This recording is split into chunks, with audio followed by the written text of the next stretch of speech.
So it doesn't sound like you would have prioritized life any differently, given the odds. Or would you? No, and that was another thing. And again, I take it from my wife, but she was a, drink life to its lees kind of gal. And just, she was serious, she was professional, Sure. but she was not waiting around for anything. No, like, when we retire, we'll go to Italy. When we retire, we'll do these things. If we just do this thing finally, then we'll do this. She was never like that. She was like, okay, I wake up today and I'm going to go live my life. And she was always like that. And I talk about it in the article in New York Magazine. In the last months of her life, we, went to Europe. We went to, we burned through all the mileage we had, and we went and did the things that we would have done anyway, even more compressed. Off to Istanbul for my birthday. Wow. Went to the Caribbean. I wrote about the Istanbul. I think it didn't make the last cut, but we went to Paris right before she died. So it did help prioritize the things that were important. No, we would have done it anyway. We would have done it anyway. Yeah, well, by the time she had metastatic advanced disease and stuff, no, there was a sense of urgency, but it went in completely the opposite direction of what it might have, which was, let's go do these things. And I mentioned in a column, but when she wanted to go to the Caribbean, I said, oh my God, well, what if something happens? And she was like, and I wrote it in words there, but she just gave me that look of like, what could go wrong that hasn't already? Sort of like, yes, I could die in the Caribbean. Let's go. Was she able to pass away with no regrets at the end, saying that she had done everything that she wanted to do in that last year? Oh, it's not a conversation we ever had. Really? No, and it's not, I think for her, and I kind of think for me philosophically, life is a sort of never-ending or renewing resource, right? And it goes until it doesn't. Right. And so, the whole like bucket list, stuff like that seems like crap to me. Like,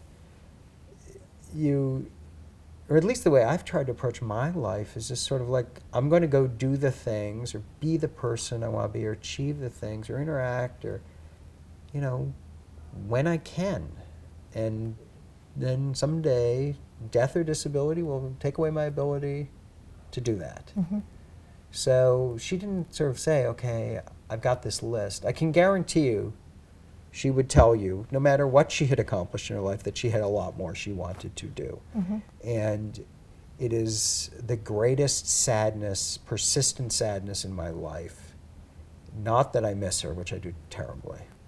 And not, that my son lost his mother, which is this curse. But that life is keeps happening, and she would have loved to have been part of it and seen it. Like little things and big things, like with my family, with a great movie that comes out, with a cool event that happens. And I look at those things always like, she would have loved this. Like even minor things. Like that's too bad. That's what she would have liked doing. She would have liked this sunset. She would have, that kind of thing. Like, that sucks.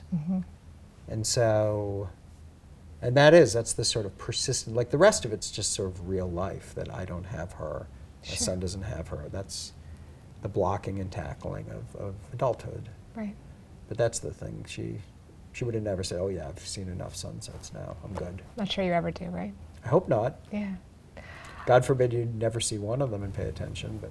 And as I was reading your columns, one of the things that I felt like was almost a dagger through my heart, you said our life together was gone and carrying on without her, with exactly that, without her. I was reminded when our friend Liz cites, after she lost her husband to melanoma, she told me she had plenty of people to do things with, but nobody to do nothing with, which just brought tears. That is just so hard to kind of swallow.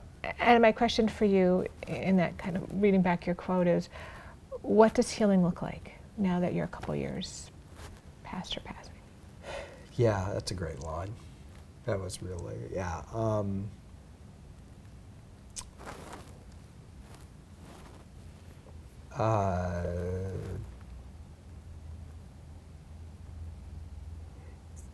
You're asking me to sort of take stock of the last 3 years, and the one thing that's clear to me is that I've already gone through so many states of grief and mourning and living life and those being intermingled that I have no idea how many are ahead of me. Each time I get somewhere, I'm like, okay, now I know what's happening. Now I know where I am. And then I'm not there anymore. And so I wish I had good insight, and I got zero. I'm like one foot in front of the other, finding joy in things when I can, trying to make good decisions, as a father, and professionally. Well, thanks very much for reading my stuff, and thanks for inviting me to talk about it. Thank you so much for sharing your experiences with us. This has been great. And thank you for joining us.